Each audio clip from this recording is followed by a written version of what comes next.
عبادتوں کا سرور باطن حظ نفس میں تبدیل ہو جاتا ہے. ہم سمجھ رہے ہوتے ہیں کہ یہ سرور آ رہا ہے، یہ سرور باطن نہیں ہوتا، یہ حظ نفس ہوتا ہے. آپ کوئی نیک کام کر رہے ہیں اور پھر اس کی نمائش بھی آپ ساتھ کر رہے ہیں، تو اس سے آپ کے نفس کو ایک سرور ملے گا، نفس خوش ہوگا. وہ ایک پھل جھڑی کی طرح ہوتا ہے. ایسے آپ کو ایک نشہ آیا اور وہ آپ نے سمجھا شاید یہ میرے باطن کا سرور ہے. باطن کا سرور تو ایک بہت بڑی دولت ہے. وہ پھل جھڑی کی طرح نہیں ہوتا. وہ اندر طمانیت کو اتار دیتا ہے اور نفس کو نفس مطمئنہ بنا دیتا ہے. تو یہ جو لوگوں کی مدد کر رہے ہیں اور تھیلا ان کو آٹے کا دے کر کے 10 اخباروں میں تصویریں چھپوا رہے ہیں اور پھر اس کو دوستوں کے اندر شیئر کر رہے ہیں اور وہ ماشاءاللہ ماشاءاللہ لکھ رہے ہیں، تو وہ حظ نفس ہے. وہ حظ نفس ہے، وہ حظ روح نہیں ہے، وہ قرار باطن نہیں ہے، وہ تسکین قلب نہیں ہے. تو عبادات کا ایک سرور ہے، ایک لطف ہے، حلاوت ہے، ایک مٹھاس ہے جو اہل ایمان کو حیات طیبہ کی صورت میں نصیب ہوتی ہے. تو جب عبادت کا روحانی لطف آنا شروع ہو جائے، جب ان کا سرور باطن نصیب ہونا شروع ہو جائے، تو پھر سمجھ لینا کہ اللہ ہماری عبادتوں کو قبول کر رہا ہے اور ایک مطمئن اور پاکیزہ زندگی ہے. اللہ اکبر. ارشاد فرمایا وَمَن يَتَّقِ اللَّهَ يَجْعَل لَّهُ مَخْرَجًا. جو اللہ تعالیٰ سے ڈرنا سیکھ جاتا ہے، اللہ تعالیٰ کے احکام کو بجا لانے کی کوشش میں لگ جاتا ہے، یجعل لہ مخرجا، اللہ اس کو مشکلوں سے، مصائب سے، آلام سے، تکلیفوں سے نکلنے کے راستے نصیب کر دیتا ہے. زندگی مشکلات کا نام ہے، زندگی کوئی آسان نہیں. وہ کسی نے کہا تھا زندگی ہے یا کوئی طوفان ہے، ہم تو اس جینے کے ہاتھوں مر چلے. تو زندگی ایک مشکل مرحلہ ہے، لیکن جب بھی مشکل آتی ہے اللہ کوئی راستہ عطا کر دیتا ہے اور آپ کو آسانی سے اس مشکل سے نکال دیتا ہے.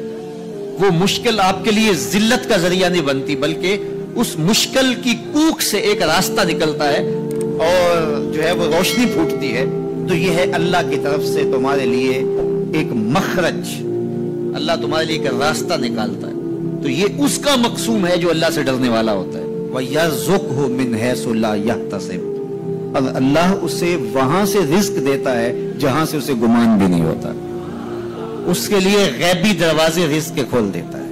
اس کی ضروریات اللہ اپنے کرم سے پوری کرتا ہے. اللہ سے ڈرنا سیکھ جاؤ، مشکلات آسان ہو جائیں گی، تکلیفیں آسان ہو جائیں گی، مشکلات سے نکلنے کے راستے کھلنا شروع ہو جائیں گے، آلام و مصائب کے پہاڑ راستے سے ہٹنا شروع ہو جائیں گے. یہ اللہ تعالیٰ جل شانہ کا یہ ایک نظم ہے.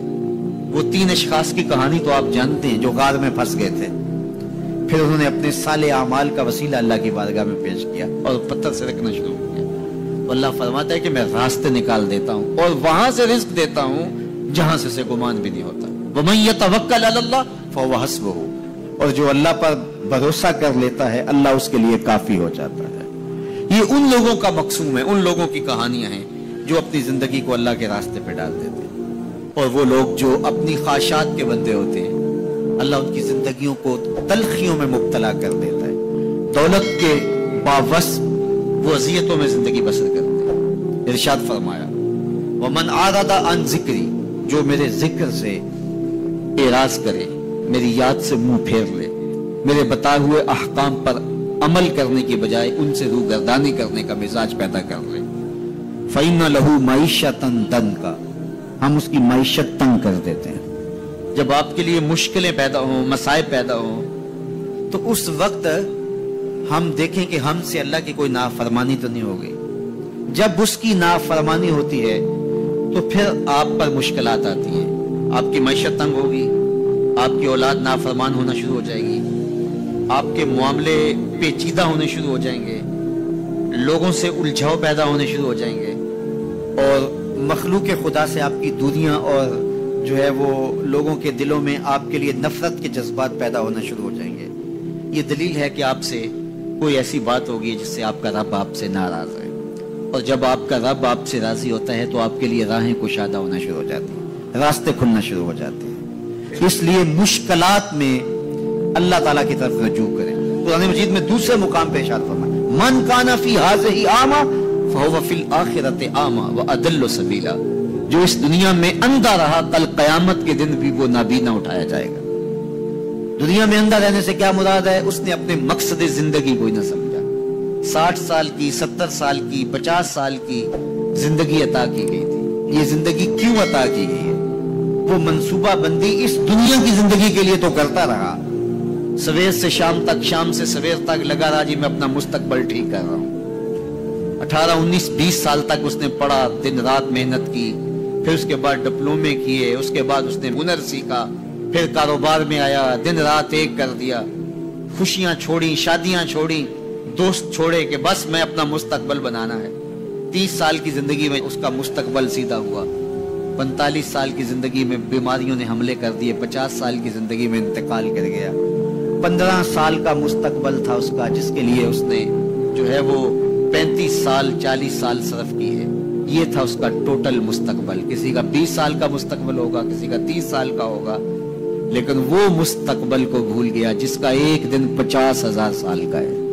50 سال کا نہیں، 50-100 سال کا نہیں، قرآن بتاتا ہے 50,000 سال کا ایک دن، پھر نہ ختم ہونے والی زندگی۔ میاں صرف اس زندگی کو مقصود تو وہ سمجھے جس کا آخرت کا عقیدہ نہیں ہے، جو یہ یقین رکھتا ہے اللہ رسول پر، اس کو جو ہے وہ کامل یقین ہے، اور قرآن مجید پر اور حدیث طیبہ یہ بتائے ہوئے ضابطے اس کو مستحضر ہیں، اور وہ جانتا ہے کہ آخرت ہے، ہم اعمال کی جواب دہی کے پابند ہوں گے۔ یہ دنیا آخرت کی کھیتی ہے، بوائی کا موسم ہے، آخرت کٹائی کا موسم ہے، تو وہ کیسے آخرت سے غافل رہ سکتا ہے؟ تو اگر وہ اس دنیا کی زندگی کو سمجھا نہ اور نابینا رہا تو کل قیامت کے دن بھی نابینا اٹھایا جائے گا۔ وَأَضَلُّ سَبِيلًا، یہ بھٹکا ہوا شخص ہے جس کو مقصد زندگی سے ہی آگے ہی نہیں ہے۔ ہمیں پیدا کیوں کیا گیا؟ ہم آئے کیوں؟ تو میاں ہم اس دنیا پر آئے ہیں تو ہمارے آنے کا کوئی مقصد تھا، مدعا تھا۔ اس مدعا کو حاصل کرنے کے لیے ہمیں دن رات کوشاں رہنا چاہیے، استغفار کریں، تقوی کے خوگر ہو جائیں، شکر کرنے کی عادت ڈالیں۔ جو شکر کرتے ہیں اللہ تعالیٰ ان کو اور زیادہ عطا فرماتا ہے۔ اس طرح دوسروں کی پریشانیاں دور کریں، اللہ آپ کی پریشانیاں دور کرے گا۔ بانٹنے کا مزاج پیدا کریں، آپ کے پاس جو بھی ہے بانٹ دیں، علم ہے تو بانٹیں، خوشیاں ہیں تو بانٹیں، آپ کے پاس دولت ہے تو لوگوں کے دکھ اس دولت سے دور کرنے کی کوشش کریں۔ جب آپ بانٹنا شروع کر دیں گے تو آپ کا رب آپ کو عطا کرنا شروع کر دے گا۔ جو آپ نے دیا ہے، جو بانٹا ہے، وہ بھی آپ کا نہیں تھا، وہ بھی تمہارے رب نے تمہیں دیا تھا، لیکن اس کے بدلے میں جو عطا کرے گا، اللہ اکبر۔ کسی نے کہا کتنا دینا چاہیے؟ تو کہا اگر تم گن گن کے دیتے ہو تو پھر ایسے ملے گا، اگر بے حساب دیتے ہو تو وہ بھی بے حساب عطا کرے گا۔ وہ کسی زمانے کے اندر کنووں سے زمینوں کو سیراب کیا کرتے تھے، کنویں سے پانی نکال کر کے سیرابی ہوتی تھی۔ بعد میں یہ ٹیوب ویل آ گئے تو میرے بزرگ فرمایا کرتے تھے کہ کنویں جا کے دیکھو، ان کا پانی بہت نیچے چلا گیا اور بہت گدلا ہو گیا۔ ان کا پانی تو شفاف تھا اور وافر اور فراواں تھا، اب گدلا ہو گیا اور بہت نیچے چلا گیا۔ تو فرمایا کرتے تھے کہ جب یہ کنویں اپنا فیض باہر دیتے تھے، نیچے سے چشمے پھوٹتے تھے، سوتے پھوٹتے تھے، اور اللہ ان کو عطا کرتا تھا۔ جب انہوں نے باہر دینا چھوڑ دیا تو اللہ نے بھی ان کو عطا کرنا چھوڑ دیا۔